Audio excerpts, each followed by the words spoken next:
Hello everyone, how are you all. I hope आप सब happy healthy होंगे।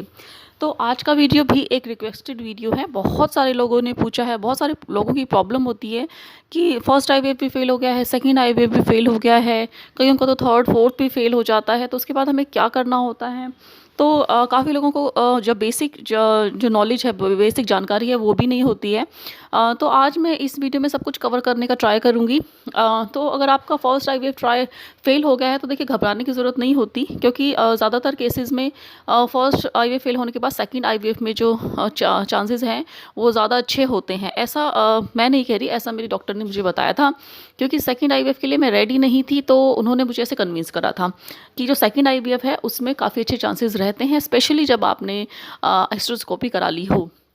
तो देखिए, मैं अपना एक्सपीरियंस सबसे पहले बताना चाहूँगी कि जो मेरी इनफर्टिलिटी की जो पूरी स्टोरी है, अगर मैं हिस्टोस्कोपी पहले ही करा लेती तो मुझे आईवीएफ की ज़रूरत ही नहीं पड़ती। क्योंकि मेरे को नेचुरल प्रेगनेंसी भी हो गई थी, लेकिन मेरे यूट्रस में एडहेजन्स थे। उसकी वजह से जो टर्मिनेट हो गई, मतलब कि अबॉर्शन हो गया था नेचुरल प्रेगनेंसी का भी। और फर्स्ट जो मेरा आईवीएफ था वो भी फेल हो गया था, क्योंकि मैंने हिस्टोस्कोपी के जस्ट बाद ही फर्स्ट आईवीएफ करवा लिया था। तो इन दो बातों का आप ध्यान रखेंगे। ये जो बहुत ही बेसिक चीज़ है, बहुत ही अलग एक्सपीरियंस है, लोगों को पता ही नहीं होता, मुझे भी नहीं पता था। तो ये मेरे डॉक्टर ने मुझे खुद बताया था। तो मैं इसीलिए अपनी कभी भी बताती नहीं हूँ कि मैंने कौन से सेंटर से कराया, क्योंकि मैं कुछ नेगेटिव और पॉजिटिव बोलती रहती हूँ। इसलिए मैं कॉन्फिडेंशियल बात है, हो जाती है ये। तो इसलिए मैं बताती नहीं हूँ कि मैंने कहाँ से कराया। तो मैं बेसिकली, मेरा कहने का ये मतलब है कि अगर आपने हिस्टोस्कोपी नहीं कराई है, मैं हमेशा ये कहती हूँ, तो आप अपने हिस्टोस्कोपी ज़रूर कराइए। आप हिस्टोस्कोपी को एक रिचुअल मान लीजिए कि हिस्टोस्कोपी के बिना आपको आईवीएफ नहीं कराना है। और हिस्टोस्कोपी के बाद भी आपको कम से कम 2 महीने का गैप, 2 से 3 महीने का तो देना ही देना है गैप। जस्ट उसी मंथ में या एक मंथ के बाद ही आपको हिस्टोस्कोपी ना कराएं। ऐसा मुझे नहीं, मैं नहीं कह रही, ऐसा मेरी डॉक्टर ने मुझे बताया था, क्योंकि मेरा फर्स्ट आईवीएफ 2 महीने के बाद, हिस्टोस्कोपी के 2 महीने के बाद कराने से फेल हुआ था। ये मुझे मेरी डॉक्टर ने ही एक्सप्लेन करा था। और उसके बाद थोड़ा सा मैंने गैप बढ़ाया जब हिस्टोस्कोपी के बाद सेकंड आईवीएफ में, तो मेरा सक्सेसफुल रहा है। तो इसके पीछे बहुत सारा रीज़न है। ऐसा नहीं है कि आपने हिस्टोस्कोपी कराया तो आपका 100% सक्सेसफुल होगा। देखिए, 100% तो कुछ भी नहीं होता। 100% तो भगवान की बनाई हुई चीज़ों का ही नहीं होता, तो फिर इंसान का किया हुआ है आईवीएफ। तो ये 100% तो वैसे भी इसमें नहीं होता है। चांसेस, हाँ, आप आईवीएफ में मान के चलिए 30 से 40% ही होती है। ऐसा नहीं है, जब मैंने आईवीएफ का कराया था तो मुझे ऐसा लगता था कि 100% हो ही जाता होगा, जो आईवीएफ कराता है तो उसमें हो जाता है चांस। लेकिन नहीं, आईवीएफ कराने पर 30 से 40% ही चांसेस रहते हैं, चाहे आप कुछ भी कर लो। तो एक तो ये बात हुई। अब दूसरे नंबर पे आता है कि आपने हिस्टोस्कोपी करा ली, गैप भी ठीक से दे दिया, लेकिन फिर भी आपका नेगेटिव आ गया। तो देखिए, इसके पीछे रीजंस बहुत सारे होते हैं। अब आप क्या कर सकते हैं, रीजंस की बात मैं बाद में बात करूंगी। अब हम ये करते हैं कि हम सोल्यूशन क्या है। तो देखिए, आप पहले तो अपने अपने टेस्ट पूरे कराइए, जो डॉक्टर टेस्ट बोले, जो भी प्रोसीजर बोले, आप वो सब करा लीजिए। आप ये मत सोचिए कि ये फालतू का टेस्ट बता रही है, फालतू का प्रोसीजर बता रही है, ऐसा नहीं है। आपको अपने डॉक्टर पर पूरा विश्वास होना चाहिए। जो डॉक्टर बोले वो आप करा ले। हाँ, आप इतना कर सकते हैं कि आप सेकेंड ओपिनियन किसी और डॉक्टर से ले सकते हैं। आजकल फ्री ओपिनियन भी दिए जाते हैं, फ्री के कंसल्टेशन भी दिए जाते हैं। दूसरे सेंटर पे जाकर आप पता कर सकते हैं, अपनी रिपोर्ट्स दिखा सकते हैं। थोड़े से पैसे लगें भी तो आप लगा सकते हैं। तो सेकंड ओपिनियन मेरे हिसाब से आपको ले लेना चाहिए, अगर आपको अपने डॉक्टर पर डाउट है। नहीं तो आपको अपने डॉक्टर का ही मानना पड़ता है इसमें, क्योंकि आप पैसे लगा चुके होते हैं। तो इस तरीके से 2 काम कर सकते हैं। तीसरा है, बेसिकली मैं बताऊंगी कि आपको 5D ट्रांसफ़र कराना है, उसमें चांसेस बहुत अच्छे रहते हैं, यानी कि आपको ब्लास्टोसिस्ट ट्रांसफ़र कराना है अगर आपका फर्स्ट या सेकंड फेल हो गया है। सेकेंडली, हिस्टोस्कोपी मैंने आपको बताया, ब्लास्टोसिस्ट बताया। अब हम बताते हैं असिस्टेड हैचिंग, यानी कि आपको एक प्रोसीजर होता है जिसमें जो एग की शेल होती है, सॉरी, एम्ब्रियो की जो शेल होती है, उसे पहले ही काट कर डाला जाता है यूट्रस में। तो उससे क्या होता है, आपके चांसेस बढ़ जाते हैं। तो ये भी कुछ केसेस में डॉक्टर खुद ही रिकमेंड कर देते हैं। अगर आपका मन है तो आप इसे खुद भी, आप डॉक्टर से पूछ सकते हैं इसके बारे में। तो और उसके नेक्स्ट आता है एम्ब्रियो ग्लू, जो कि एक बहुत ही छोटा प्रोसीजर है। प्रोसीजर भी नहीं होता है, बस उसमें आपको उसमें ग्लू एक मीडियम का नाम है जिसमें आपका एम्ब्रियो रखे जाते हैं। उसके साथ ही आपको ट्रांसफ़र कर दिया जाता है, जिससे कि उसके चिपकने के चांसेस बढ़ जाते हैं, यानी कि इम्प्लांटेशन के चांसेस बढ़ जाते हैं बेसिकली। तो ये, इसके बारे में भी आप डॉक्टर से पूछ सकते हैं। तो ये तो बेसिकली मोटी मोटी चीज़ें होंगी जो आपको सेकंड आईवीएफ या थर्ड आईवीएफ, फोर्थ आईवीएफ में वो कर सकते हैं।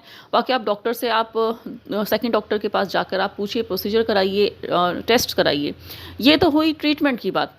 अब हम करते हैं अपनी एनर्जी फील्ड की बात। देखिए, इसके बारे में तो किस पता ही नहीं होता लोगों को, ना ही लोग उस पर विश्वास करते हैं। एक्चुअली जब मैं अपना ट्रीटमेंट करा रही थी तो भी मुझे भी इन चीज़ों पे बिलीव नहीं होता था। तो लेकिन इस चीज़ पे मैंने बहुत रिसर्च करी, मैंने खुद रिज़ल्ट्स देखे हैं। तो आप भी मेरे एक्सपीरियंस से आप ये कर सकते हैं। अपनी एनर्जी फ़ील्ड को ठीक करना है, वो कैसे करना है? उसके लिए आपको पॉज़िटिव रहना है, लेकिन ज़बरदस्ती की पॉज़िटिविटी नहीं चाहिए होती है। आपको ऐसा नहीं कि आप मन में कुछ सोच रहे हैं लेकिन आप ऊपर से दिखा रहे हैं, ऐसा नहीं है। आप ऊपर से कुछ भी दिखाइए, लेकिन आपके अंदर जो है वो आपकी जो एनर्जी फ़ील्ड होती है वो हैप्पी होनी चाहिए। यानी कि आप जब तक आप हैप्पी नहीं होंगे, लोगों को लगता है कि मेरा ये काम हो जाएगा तो मैं हैप्पी होऊँगा, लेकिन एक्चुअली उल्टा होता है। अगर आप मन में हैप्पी रहेंगे, हैप्पी भी नहीं तो एटलीस्ट दुखी ना हो, टेंशन नहीं लेना, कोई किसी भी चीज़ को रिग्रेट नहीं करना है। तो मन से अगर आप इस तरीके की अपनी वाइब्रेशन रखेंगे और उसके बाद आप गॉड से, जिससे भी आप विश्वास है, आप उनसे प्रेयर करेंगे। प्रेयर बहुत इंपॉर्टेंट और बहुत ज़्यादा इफेक्टिव टूल होता है अपनी एनर्जीज़ को ठीक करने के लिए। आप किसी पे विश्वास करिए, गॉड है, वो कोई भी चीज़ हो सकती है, आपको कोई मूर्ति हो सकती है, कोई किताब हो सकती है, बाइबल हो सकती है, गीता हो सकती है, कोई भी चीज़ जिस पे आपको ट्रस्ट हो, आप उससे आप प्रेयर करिए अपने लिए। और लेकिन आपको अपनी जो वाइब्रेशन है वो ठीक रखनी है, हैप्पी रहकर। कुछ भी आपकी सिचुएशन हो, आपको कुछ भी नहीं करना, अपनी सिचुएशन को आप भूल जाओ। तो आप कुछ टाइम के लिए, जब तक कि आपका ट्रीटमेंट चल रहा है या फिर जब तक आप प्रेगनेंसी का सोच रहे हैं, कुछ टाइम के लिए आप इतना तो कर ही सकते हैं। आपने इतना कुछ कर लिया, सब कुछ कर लिया अपनी बॉडी के साथ, आपने न जाने क्या क्या कितने इंजेक्शन लगवा लिए, बट आप ये तो कर सकते हैं ना। इसमें आपको कुछ पैसे नहीं लगने हैं, कुछ भी नहीं करना, लेकिन एक्चुअली सबसे मुश्किल काम होता है अपनी वाइब्रेशन को ठीक रखना। आप सब हर चीज़ के लिए आप गॉड को थैंक्स बोलिए। सिर्फ थैंक्स जो वर्ड है ना, ये सिर्फ बोलना नहीं, आपको फील भी करना है। आप किसी भी चीज़ के लिए थैंक्स बोल सकते हैं। इससे आपकी क्या होगा, आपके अंदर ग्रेटिट्यूड की फीलिंग आएगी, आपकी वाइब्रेशन थैंक्स की हो जाएगी, ना कि आपकी कंप्लेन की। हम हमेशा गॉड से कंप्लेन करते हैं, मेरे सबको बेबी हो गया, मेरे को नहीं हुआ, उसका फर्स्ट में ही हो गया। मैंने बहुत लोगों के कमेंट्स भी पढ़े हैं, उसका तो 1 मिनट में हो गया, एक ही फर्स्ट अटेम्प्ट में हो गया, उसका सेकंड अटेम्प्ट में हो गया, उसने तो सीढ़ियाँ भी चढ़ ली थी, उसने तो सब कुछ खा लिया था। देखिए, हर एक इंसान अलग होता है, आपको नहीं पता उसकी वाइब्रेशन कैसी है, आप अपनी वाइब्रेशन ठीक रखिए ना। आपको सिर्फ अपना देखना है, दूसरे का देखना ही नहीं है। सबसे पहला रूल ये हो गया। दूसरा, आपको थैंक्स बोलते रहना है, आपको हर चीज़ के लिए थैंक्स बोलना है। आप चल रहे हैं, आपको कोविड से आप बचे हुए हैं, आपने महामारी फैली, इतने लोग मर गए, आप जिंदा हैं, आप इसके लिए भी थैंक्स बोल सकते हैं। आप बिल्कुल आपके हाथ पे ठीक काम कर रहे हैं, आपका ट्रीटमेंट स्टार्ट हो गया, लोगों के पास पैसे नहीं होते ट्रीटमेंट के। इन सब चीज़ों के लिए आप थैंक्स बोलते रहिए और अपने जो है आप ये बस भगवान पे छोड़ दीजिए। उससे क्या होगा, आपका बर्डन है वो रिलीज़ हो जाएगा, आपकी एनर्जी लेवल ठीक हो जाएंगे। और फिर मैंने आपको कुछ टेक्निक्स बताई हैं। 555 मेथड है लिखने का। आप अगर 55 बार नहीं लिख सकते, कोई बात नहीं, आप 1-2 बार लिखिए दिन में कि मैं प्रेग्नेंट हूँ, मैं बेबी के साथ खेल रही हूँ। आप उस चीज़ को फ़ील करिए कि जब आपके पास बेबी होगा तो आप कितने हैप्पी होंगे। देखिए, ये कोई मनगढ़ंत बात नहीं है, ये कोई ऐसी बात नहीं है कि आप अंधविश्वास है। लेकिन देखिए, अंधविश्वास तो आपका ट्रीटमेंट पे होता है एक्चुअली तो आपकी एनर्जी फील्ड ही आपको सारे आपके जो काम है, आपका जो ट्रीटमेंट है वो करती है। तो आपको एनर्जी फील्ड को ठीक रखना है। मैंने आपको मोटी मोटी चीज़ें बता दी, मैं फिर से बता देती हूँ। आपको ग्रेटिट्यूड करना है, आपको थैंक्स बोलना है हर चीज़ के लिए, आपकी लाइफ में जितनी भी चीज़ें हैं उन सब चीज़ों के लिए।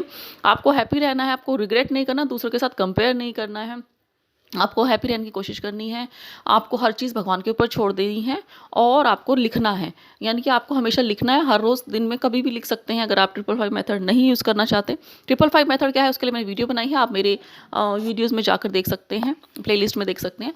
तो इस तरीके से आप ये सब करेंगे तो आपका जो है सेकंड या थर्ड या फोर्थ आईपी या फर्स्ट आई भी है, तो वो आपको 100% पास। अगर आपने लिख दिया तो वो आपको गॉड को देना ही पड़ेगा, लेकिन आपको डाउट नहीं रखना। एक आपको कोई मूवी है, उसमें एक डायलॉग है ना, आप डाउट मत रखना कोई भी। तो अगर आपको डाउट है आप लिखते टाइम, तो नहीं, आपको डाउट नहीं रखना कि अगर आप लिख रहे हैं, जैसे आप ऑर्डर देते हैं, आप रेस्टोरेंट में ऑर्डर देते हैं ना, बोलकर ऐसे ही आप लिख रहे हैं कि अपना आप ऑर्डर दे रहे हो गॉड को, यूनिवर्स को, कि मेरे को ही चाहिए, तो आपको 100% होगा। अगर आपको डाउट नहीं होगा, अगर डाउट है तो देखिए, तो फिर आपको टाइम लग सकता है, ठीक है। तो आपको जल्दी अगर चाहिए तो आप डाउट को हटा दीजिए अपनी लाइफ से। आपको लिख दिया तो मीन्स आपको यूनिवर्स को देना ही पड़ेगा, और उसके पास कोई ऑप्शन नहीं होता भाई। यूनिवर्स को अगर आपको लिख दिया, आपके पास उसके पास ऑप्शन नहीं है। अगर आपके मन में डाउट नहीं है, अगर आपके मन में डाउट है तो उसके पास ऑप्शन है, ठीक है। तो आप ये सब करिएगा और मुझे रिजल्ट बताइएगा। देखिए, इसके रिजल्ट मैंने अपने ऊपर भी देखे, अपने रिलेटिव्स के भी देखे, अपने फ्रेंड्स के ऊपर भी देखे। मैं इस सब चीज़ों पे भी आपको बाद में सब बताऊंगी। आई होप आपको सब क्लियर हो गया होगा।